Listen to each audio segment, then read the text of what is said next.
أعوذ بالله من الشيطان الرجيم بسم الله الرحمن الرحيم Al-İmran suresi 3.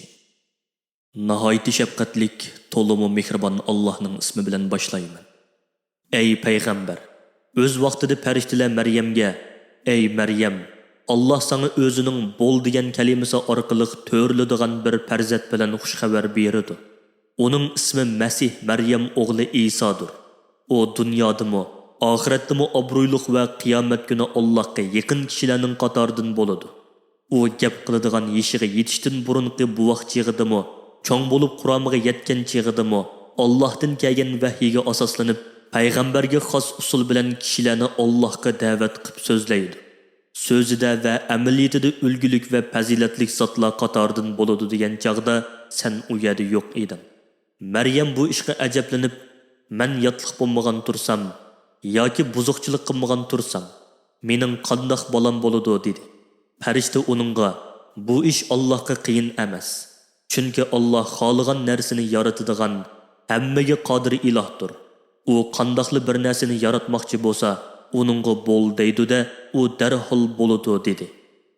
Alloh uningga xat yozishni, gap so'zda va ish harakatda donolikni, Tavratni va Injilni o'rgatadi. Uni Isroil avlodiga payg'ambar qilib avatadi. U ularga, "Shaksizki, men sizlarga Rabbinglar tarafidan mening haq payg'ambar ekanligimni isbotlaydigan mo'jiza ib keldim. U mo'jiza shuki, men sizlar uchun loydin qushning shaklidagi bir narsa yasayman. Ondan uningga pulaymanda, Allohning irodasi bilan u haqiqiy bir qush bo'ladi. Yana Allohning irodasi bilan tug'ma ko'rini, baras kesilini saqaytaman, o'likni tirildiraman. Sizlar uyinglarda yeyotgan va saqlayotgan yemekliklardan xabar beraman. Shaksizki, agar sizlar Allohning nozil qilgan alomat va dalil isbotlarga ishonadigan bo'lsanglar, insonning qo'lidan kelmaydigan bu odatdan tashqari ishlarda albatta mening rostilla Allohning payg'ambari ekanligimni isbotlaydigan dalil isbotlar bor. Men Tavratdagi haqiqatlarni tasdiqlagan holda keldim. İlgiri Allah sizlarga haram qilgan ba'zi narsalarni Allohning rahmati va yeniklitish amri bilan halol qilish uchun keldim. Men sizlarga Rabbinglar tarafidan yetkazgan so'zimning rost ekanligiga dalil ib keldim. Shuni sizlar Allohdan qo'rqinglar. Mening amrimga xiloflik qilmanglar va men Allohdan sizlarga yetkazgan ishlarda menga itoat qilinglar. Shaksizki, men sizlarni da'vat qilayotgan Alloh birdir. U mening Rabbimdir. Sizlarning Rabbinglardir. Shuni sizlar uningga ibodat qilinglar. Allohga bandichilik qilishda va uningga itoat qilishda men va sizlar o'xshashmiz. Bu hech bir qing'irliqi bo'lmagan to'p-to'g'ri yo'ldir. İsa ularning kufrda ching turdiganligini sezgan chaqda o'zining agash kuchlari ichidagi ixlosmand kishilarga nido qilib, Allohning dinini ustunlikka ega qilish yo'lida menga kimlar yordamchi bo'ladi dedi. U ixlosmand kishilar etdi. Biz Allohning diniga yordam berguchilarmiz va kishilarni uningga da'vat qiluvchilarmiz. Biz Allohga iymon etdik, sana ergashdik, guvoh bo'lginki, biz shaksiz musulmonlarmiz. Ya'ni Allohga bo'ysunguchilarmiz va uningga itoat qiluvchilarmiz. Ey Rabbimiz, sen nozil qilgan Injilga iymon keltirdik. Payg'ambaring Isa alayhissalomga ergashdik. Bizni Muhammad alayhissalomning ummatidan iborat sening birligingga va payg'ambarlaringning haq ekanligiga guvohlik berguchilarning qatorida qilgin. Chunki ular barliq payg'ambarlarga iymon keltirdi va ularning haq dinni o'z ummatlariga yetkazganligiga guvohlik berdi. Isroil avlodi ichidagi kofirlar Isa alayhissalomni o'ldirish uchun suiqasd planlab, uni hiyla-mikr bilan o'ldirishni birsiga topshirdi. Allah İsa'ni o'ldirish uchun ularga yo'l boshlab mangan odamni Isaga o'xshatib qo'ydi. Ondan ular u odamni tutib oldi va uni Isa deb o'ylab darg'a esib o'ldirdi. Allah to'zoq qurg'uvchilarning eng yaxshisidir. Ya'ni to'zoq qurg'uvchilarning va hiyla-mikr ishlatuvchilarning to'zoqlarini va hiyla-mikrlarini uningdan ustun tadbir bilan barbod qilguchidir. O'z vaqtida Allah Isaga mundoq degan edi: "Ey Isa, sana qilchi yomonlik yetmasdan men seni zamindan ilib ketaman. Seni o'z dargohimga jisming va ruhing bilan birlikda ko'tiraman. Seni kofirlarning ziyonkashligidan qutqizaman. Sana ergashganlarni ya'ni sening diningga va sen oxir zamon payg'ambari Muhammad alayhissalom to'g'riliq Alloh tarafidan ilib kelgan bishoratlarga ishinib, Muhammad alayhissalom kelgandan keyin uningga iymon etadigan, uning shariatiga amal qiladigan kishilarni seni inkor qilgan kofirlardan ta qiyomatgacha ustun qilaman. Ondan hammanglar mening dargohimga qaytsizlar. Shu chog'da sizlar Iso to'g'riliq ixtilof qilishgan ishlar ustida oranglarda men hukm chiqaraman.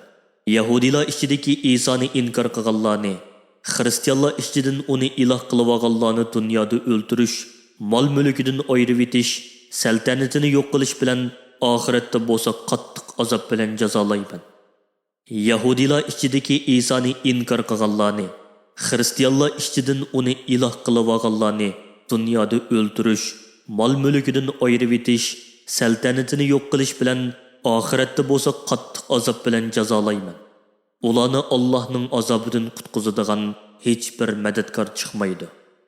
Allohga va uning payg'ambarlariga iymon etib, yaxshi amallarni qilganlarga kelsak, Alloh ularning amallarining mukofotlarini qilchi kemaytib etmasdan to'liq beradi. Alloh kufrni va shirkni tanlash bilan o'ziga zulm qiluvchilarni yaxshi ko'rmaydi. Ey payg'ambar, Iso to'g'riliq sana biz o'qib berayotgan bu oyatlar sening haq payg'ambar ekanligingni va haq bilan botilni ayirib beradigan bu hikmatli Qur'onning haq ekanligini isbotlaydigan dalillarning qatoridandir. Allohning Isoni otsiz yaratganligi uning odamni otsiz va onasiz yaratganligiga o'xshashdir.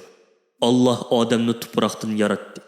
Ondan uningga inson bo'l dedi-da, darhol inson bo'ldi. Isoni otsiz dunyoga kelganligi uchun iloh davilish ochiq sapsatidir. Chunki Odam alayhissalom otsiz va onasiz yaratilgan bo'lib, uning Allohning bandasi ekanligini hamma birdek qabul qilgandir. Ey payg'ambar, Iso haqida Rabbing tarafidan sana kelgan shaksiz haqiqat mushudur. Shunga sen bu e'tiqodingda ching turg'in, hargiz shak qiluvchilardan bo'lmag'in. Ey payg'ambar, sana Iso to'g'riliq haqiqiy ma'lumot kelgandan keyin kimki sen bilan munozirlashsa, ularga kelinglar, bizning o'g'illarimizni, sizlarning o'g'illaringlarni, bizning ayollarimizni, sizlarning ayollaringlarni chaqirayli. O'zimizmi kelayli. Ondan Allohning la'nati va jazosi haqiqatni qabul qilmagan yolg'onchilarga bo'lsin deb Allohga iltijo qilib duo qilayli degin. Ey payg'ambar, Iso to'g'risida men sana bildirgan bu qissa rostligida qilchi shak bo'lmagan haqiqiy qissadir. Bir Allohdan boshqa ibodatga haqliq bo'lgan hech bir iloh yo'qdir. Shaksizki, Alloh podshohligida haqiqatan g'olibdir. Barliq tadbirlarda hikmat bilan ish qiluvchidir. Agar ular sana iymon etishdan va sana agishdan yuz o'risa, shaksizki ular buzg'unchilardir. Alloh bundoq buzg'unchilarni albatta bilib turadi. Shuningga asosan jazo, mukofot beradi. Ey payg'ambar, Yahudilardan va Xristianlardan iborat barliq ahli kitobga, ey ahli kitob, faqat Allohga ibodat qilish, Allohga hech narsani sherik keltirmaslik, Allohga ibodat qilish bilan birga butlarga va har qanday maxluqqa cho'qinmaslik, Allohni qo'yib bir-birimizga itoat qilmaslikdek hammamizga o'rtoq bo'lgan kalimaga kelinglar degan. Agar ular mushu go'zal da'vatni qabul qilishdan bosh tortsa, ey mu'minlar, ularga danglarki, undaqda sizlar bizning musulmon ekanligimizga, Rabbimizga ibodat va ixlos bilan itoat qiluvchi ekanligimizga guvoh bo'linglar. Ey Yahudilar va Xristianlardan iborat samoviy kitob egalari, Tavrat bilan Injil faqat Ibrohimdan keyin nozil qilingan tursa, sizlar qandoqmi Ibrohim bizning dinimizda edi deb da'vo qilasizlar? Yahudilik bilan Xristianlikning Ibrohim vafot bo'lib bir zamondan keyin kelganligini bilib turib, Ibrohim Yahudi edi yoki Xristian edi degan so'zinglarning xatoligini tushunmamsizlar. Ey Muhammad alayhissalom bilan munozirlashganlar, sizlar shundoq kishilar ekansizlarki, dininglar to'g'riliq o'zinglar biladigan va kitobinglarda haq deb e'tiqod qiladigan narsalar to'g'risida munozirlashdinglar. Endi sizlar Ibrohim to'g'risida, ya'ni o'zinglar bilmaydigan narsa to'g'risida nimishqa munozirlasizlar? Alloh ishlarning yushurin taraflarini biladi, sizlar bilmaysizlar. İbrahim Yahudi mi emas, Hristiyan mı emas edi. Yahudilik bilan Hristiyanlik faqat uning vafotidan keyin paydo bo'lgan. İbrahim Allohning amriga itoat qiladigan bir musulmon edi. mushriklardan emas edi. Shaksizki, o'zini Ibrohimga mansub qilishga eng haqli kishilar uningga iymon keltirgan, uning diniga ergashganlardir. Bu payg'ambar, ya'ni Muhammad alayhissalom va uningga iymon etganlardir. Allah uningga iymon etgan va shariatiga ergashgan kishilarning madadkoridir.